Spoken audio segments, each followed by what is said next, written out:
Այժմ մեր բացառիկ հյուրն է Հարավային Կովկասի եւ Վրաստանի ճգնաժամի հարցերով Եվրամիության հատուկ ներկայացուցիչ Toivo Klaar. Thank you very much, Mr. Klaar, for coming here. And I just want to start with the news. We just heard that you met Prime Minister Nikol Pashinyan. And can you tell us more about that meeting? What have been discussed? Well, thank you very much for having me. And we had a meeting with Prime Minister Pashinyan and also with Foreign Minister Matsakanyan. And of course, we talked about Nagorno-Karabakh, about the recent meeting in Washington of the foreign ministers, about the fact that the last month and a half we have seen a rise in tensions, and now also that we hopefully, following the Washington meeting, we will have a decrease in tensions again, and that is very good.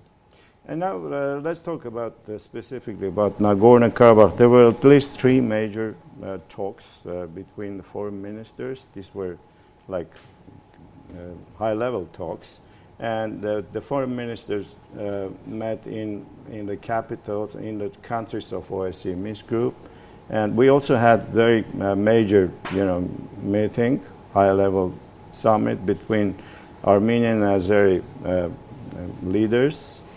How would you describe these high-level talks, as we as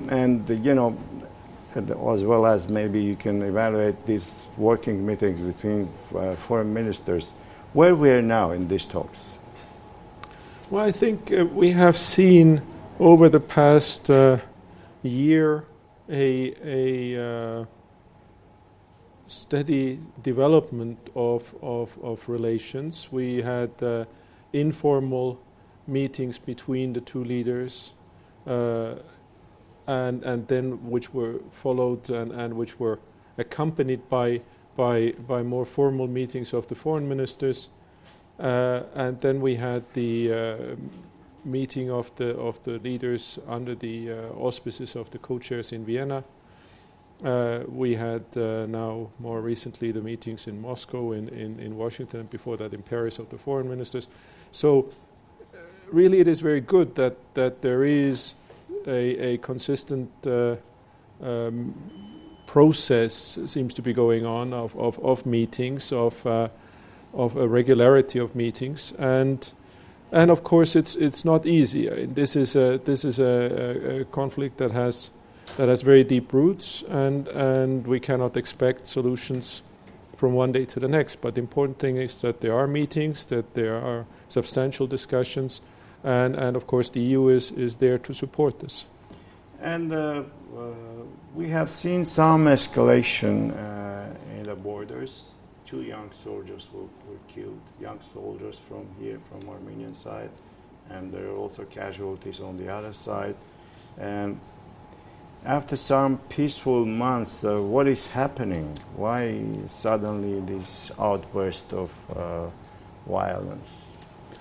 Well, we also discussed this today with the foreign minister, and of course, in a way, it is it is very regrettable that we had these deaths and wounded people on the line of contact and on the international border.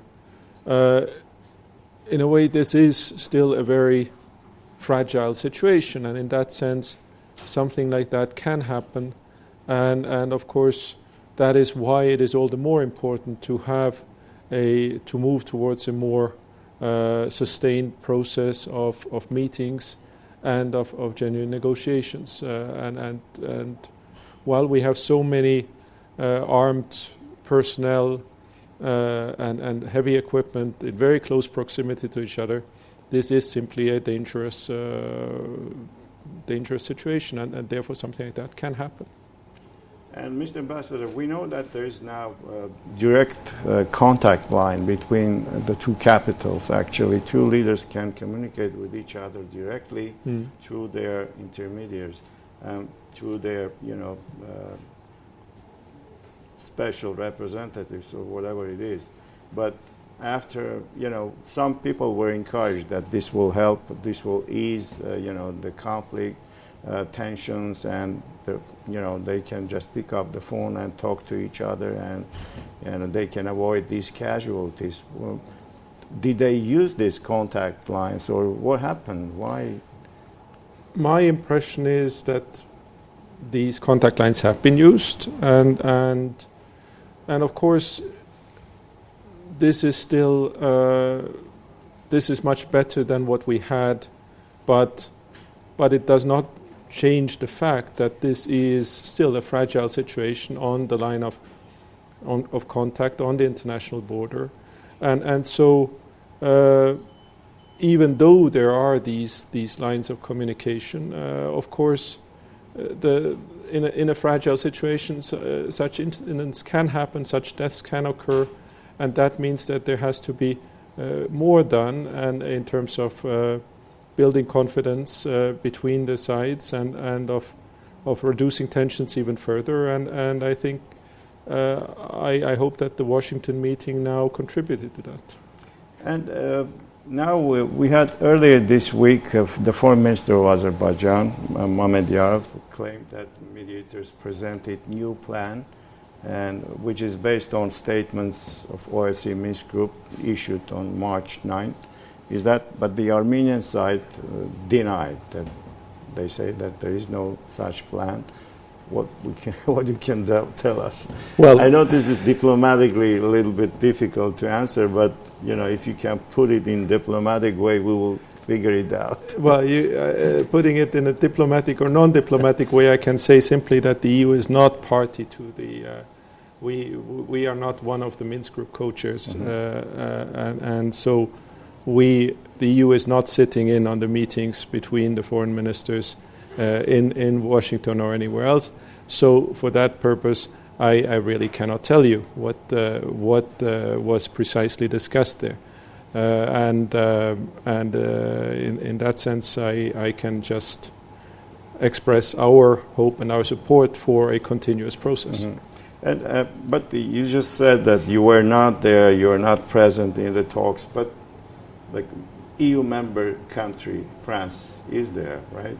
And they're very active, one of the co-chairs. So do they discuss with you the details of the talks, how it happens, how it works? Of course, we have. I have regular contacts. In fact, of course, the most close contacts with the French co-chair, but also I have regular contacts with the co-chairs from Russia and from the United States. We meet at various occasions. We call each other. So it is a continuous exchange of opinions. But then again, I don't think that there are certain things that it is useful to keep within a certain small circle, and I don't see a particular benefit in my sticking my nose into some things that are best left for a very small circle to discuss. Now, the other question also related to these OSCE Minsk Group countries. I mean, sometimes it is strange that there is very good working relationship between, for example, Moscow, Paris, and Washington, while we know that in some other issues, major issues, there is none. How it happens, they always claim, all three sides, that we have very good relations, that this is the only area, perhaps, one of the areas that we work successfully. What's your comment? Well, what can I say? I think it is noteworthy, and it is to be welcomed that there is such a forum where the U.S., Russia, France work very well together, and that is simply to be encouraged. My hope would be that this number of areas where this is true will expand in the future. Mm-hmm. And how would you describe the progress in the talks? Is it still deadlocked, and as in all previous rounds of talks? Or there is something happening now, and we will see some kind of breakthroughs. And believe me, even small progress on humanitarian field between two sides might be considered as a breakthrough. Is there any hope that this can happen? The fact that the foreign ministers have met, that on a regular basis, that we had the meeting of the leaders, that there are these lines of communication, I think that that is already in itself important, and I personally hope that this process is somehow a self-reinforcing mechanism that, again, despite the difficulties of the last month, we will actually see a sort of progress in the general situation. So this is I think this is a question to ask of the Armenian foreign minister, of the Azerbaijani foreign minister, what their specific expectations are. But I believe what is to be welcomed in general is the fact that this is ongoing, and it will keep on going, and that's already good. But I know that European Union is the structure, is it's political big structure and political entity that is ready to stand behind the humanitarian efforts, confidence building measures, provide financial assistance on technical and professional assistance. Is there anything being cooked up now and prepared, something? Well, the EU has, through its EPNK program, which has been now the third iteration of that program is ending. We have provided quite considerable sums of money for the purpose of as the leaders here have said, to help prepare populations for peace, in the sense that we have supported collaboration across the lines between civil society activists, between various groups. We have collaboration on making films, on making documentaries. And on bringing together youth across the lines, so that is something that the EU has been engaged in for many years, and we will continue to do this. And I think it's actually very important, because it is one thing that the leaders meet and that the foreign ministers meet, but in the end it is important also that there is an understanding in the populations of the need and the usefulness of a solution, and as an example, I can mention we had recently financed a study on the potential economic benefits of peace. So we are doing all of that as something that will support any political negotiations. And for example, there now, the Prime Minister was talking about possibility of mothers of prisoners exchange. They can go to Baku, and Azeris can come to Armenia and to Nagorno-Karabakh to see their sons. Do you have any role in that, helping to facilitate that? No, this is not something where the EU specifically has a role, but on the other hand, this is something where of course we do support this in principle, and secondly, it's something where I think the International Committee of the Red Cross is much more the natural organization. I remember the previous representatives in South Caucasus were saying that we are ready to provide some financial assistance in deblocking the roads, or usage of the water, share the water. Is it of course still? Of course, that is something where the EU ultimately, I think, when we get to that point, when we get to larger agreements where financial support is needed to implement them, I am sure that the EU will be there and to support them. Are we far away from that yet? What's your feeling? I honestly don't know. I think I was in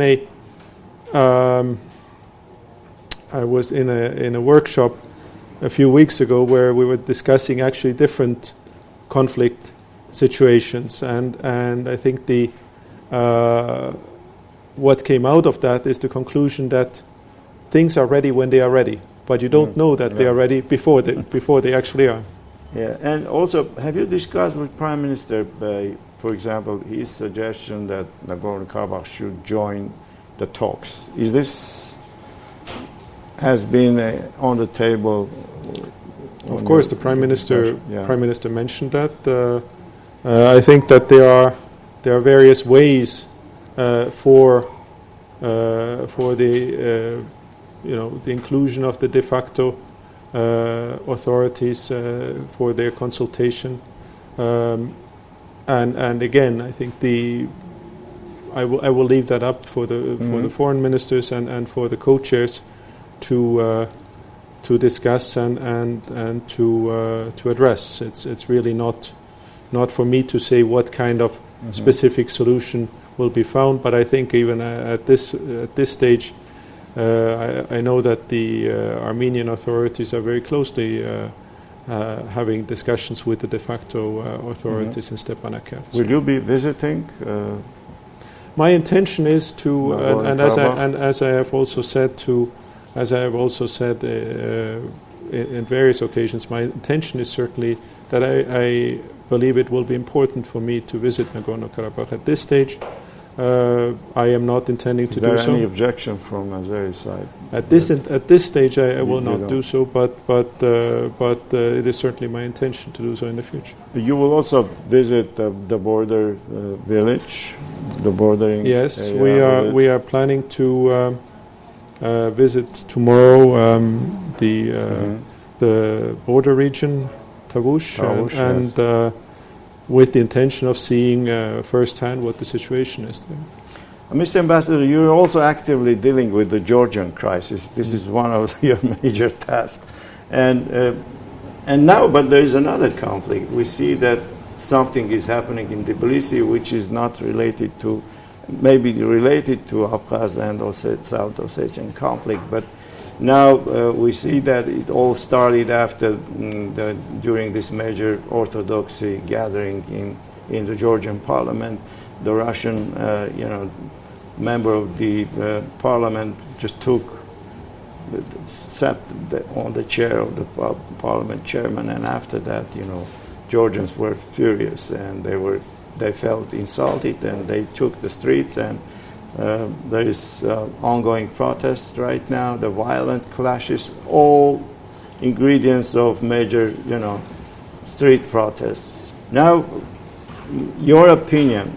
Now we see the Russians have ordered to start, all flights to Georgia, and maybe some more sanctions are coming. And what you can tell us, the Armenian audience now, how do you see any impact on Armenia?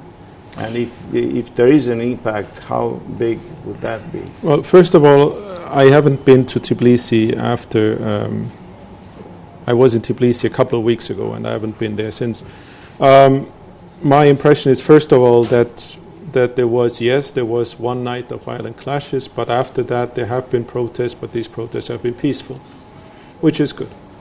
Also, the exact circumstances of how, who did what, whether the Russian deputy sat in the speaker's chair of his own volition or whether he was actually asked to do so, I don't know either. Clear. I was not there. I mean, it was after all a parliamentary assembly, and he was the president of that assembly. So I don't know the exact circumstances, what was there. Now we have these protests.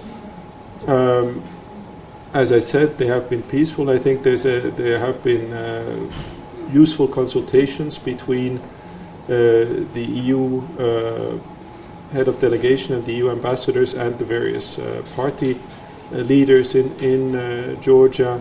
I think there seems to be an agreement on a political way forward, and of course this announced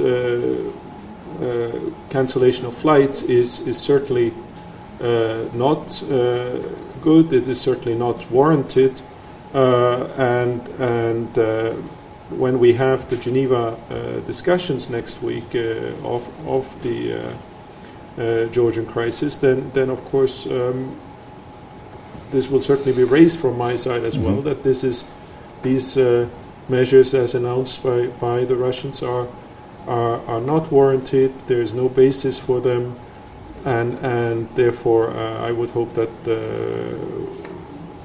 we can at least get back to the situation which we had before, which was of course not the normal situation yet, but at least to the situation where we have flights resuming and a normal intercourse in the present circumstances, which would also then mean that any impact on Armenia would be very limited. But I mean, again, it's a developing situation. It's not something which I can predict. But it has its impact on Geneva talks, right? It will of course have its impact on the Geneva discussions, because the atmospherics of the Geneva discussions will inevitably be influenced by these measures.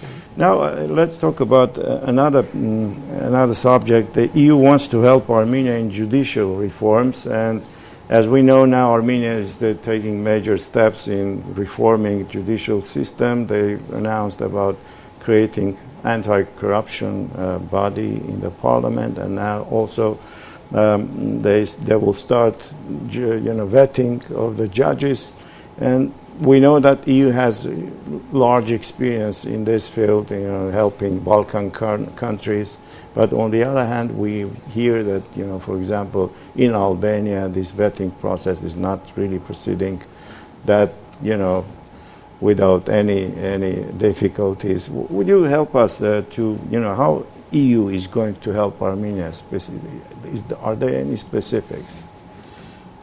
Well, first of all, I am not really the right person to answer this question, since my brief is very specifically linked to the Nagorno-Karabakh context, and these issues that you mentioned are related to the bilateral relationship between Armenia and the European Union, which is managed by the delegation here. So these are really questions to be asked of the head of delegation. I think the bottom line is that the EU is ready and willing and able to support the Armenian authorities in a reform of the judiciary, in economic reforms. We have substantially strengthened our bilateral relationship, and I hope that this will continue. Thank you very much, Mr. Ambassador. Very nice talk, and we hope that we can meet you in the future to discuss further Nagorno-Karabakh conflict, and have a nice trip to the bordering area. Thank you very much.